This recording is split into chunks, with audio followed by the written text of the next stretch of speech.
हरे कृष्णा। आप सभी का हार्दिक स्वागत है। तो अत्रि ऋषि के विषय में चर्चा चल रही है, भाग 2।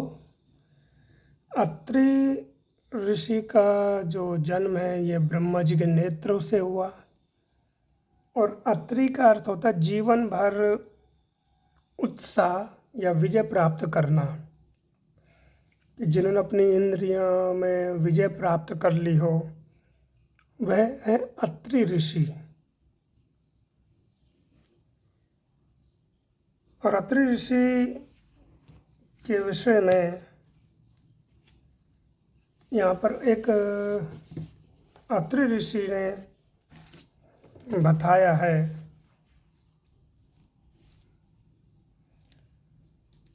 वह कहते हैं कि सद्गृहस्थी यानी गृहस्थियों के क्या लक्षण हैं, और ये लक्षण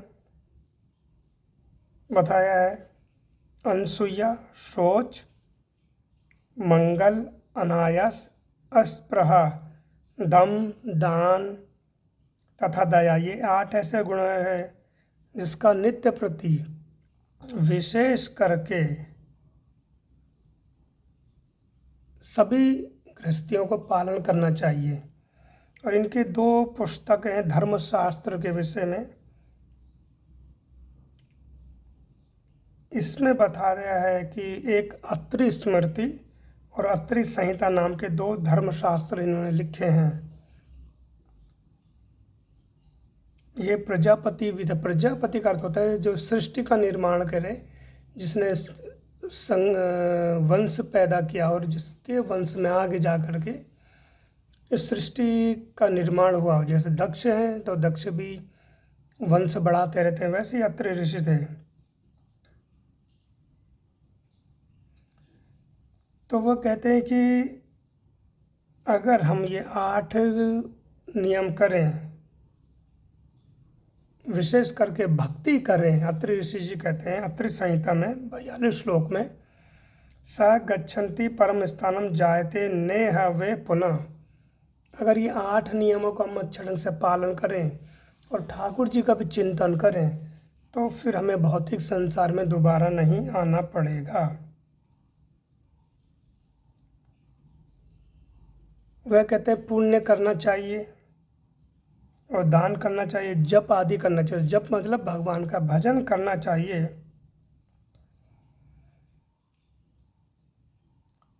तो कहते हैं यमुदिश्य निर्मजेत द्वादशम फलम लभ्येत। अत्रि संहिता श्लोक संख्या 51 में कहते हैं कि जो व्यक्ति दूसरों की मंगल की कामना करता है और जो दूसरों के निमित्त जप तप पूजा आदि में सहयोग करता है उसका भारा भाग उस व्यक्ति को प्राप्त होता है। अर्थात जैसे अगर कोई पूजा पाठ कर रहा है या कोई भागवत कथा करवा रहा है कोई यजमान, और उस यजमान के सहयोग में कोई और दूसरा व्यक्ति भी सहयोग करे तो उसको भी पुण्य प्राप्त होता है, 12वां हिस्सा।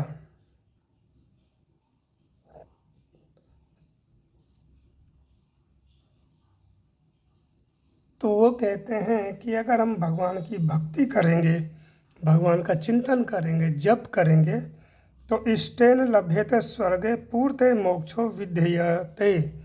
अर्थात कि हमें भौतिक संसार में नहीं आना पड़ेगा। तो ये अत्रि ऋषि के जो बारे में है, जैसे मैंने बताया, तो अत्रि ऋषि ब्रह्मा जी के पुत्र, ये ब्राह्मण हैं, तो अत्रि गोत्र भी है।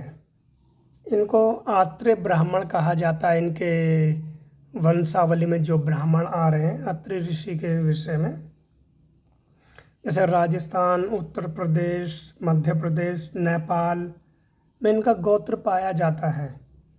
और कहीं कहीं इनके वंश में क्षत्रिय लोग भी हुए, क्योंकि जो सोम हुए यानी ब्रह्मा जी के पुत्र, ना ब्रह्मा जी का अंश अत्रि ऋषि के 3 संतानें हुई ना, मैंने कहा दत्तात्रेय, सोम और दुर्वासा ऋषि।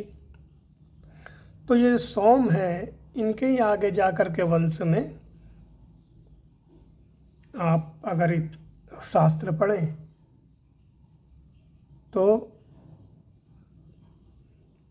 दुर्योधन आदि जो लोग थे, यानी कुरु वंश के लोग, ये आगे जा कर के इसी वंश में जुड़े। उसकी चर्चा हम कभी करेंगे। तो जैसे मैंने बताया कि इनके जो वंशावली में लोग हैं या इनके जो वंश में आ रहे हैं वो आत्रेय ब्राह्मण कहलाते हैं। वो अपने आप को आत्रेय बोलते हैं। आत्रेय माने अत्रि से चला आ रहा हमारा वंशावली है।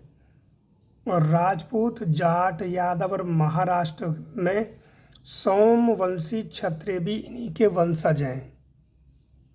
जैसे मैंने बताया ना, सोमवंशी, तो सोम से एक परंपरा चली आई। सोम जो है चंद्रमा, यानी अत्रि ऋषि के संतान, इनसे एक वंशावली चली आई जो क्षत्रिय लोग भी हैं। तो कई लोग सोमवंशीय कहते हैं अपने आप को, क्षत्रिय। तो ये अत्रि ऋषि से ही इनकी परंपरा चली आ रही है। तो इस तरह से मैंने आपको ये अत्रि ऋषि के विषय में बताया। हरे कृष्णा। ये इनका दूसरा और अंतिम भाग था अत्रि ऋषि का।